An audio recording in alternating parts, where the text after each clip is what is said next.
My name's Belinda Cardilini. I am on the sunny coast and I've been in the business for nearly 3 years now.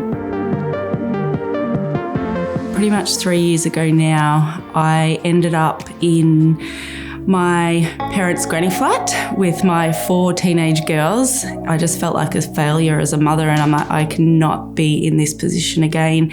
And I just wanted that financial stability, I suppose, to be able to provide for my girls and give them the life that they deserve. So I've been able to buy my own home and just the financial stability to pay the mortgage each week and not have to stress so much.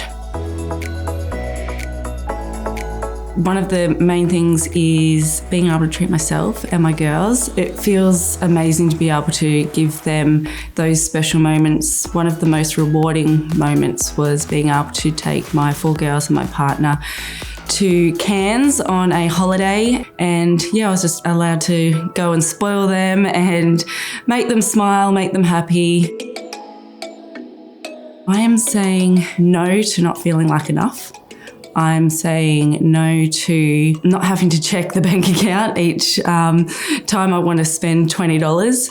I'm saying no to not having that financial stability. It means health and helping others. It means community, support, love, family. I don't know. It means a lot. I looked into the products and the research, and it all aligned with me and my beliefs, and I pretty much just jumped on straight away. And I haven't looked back.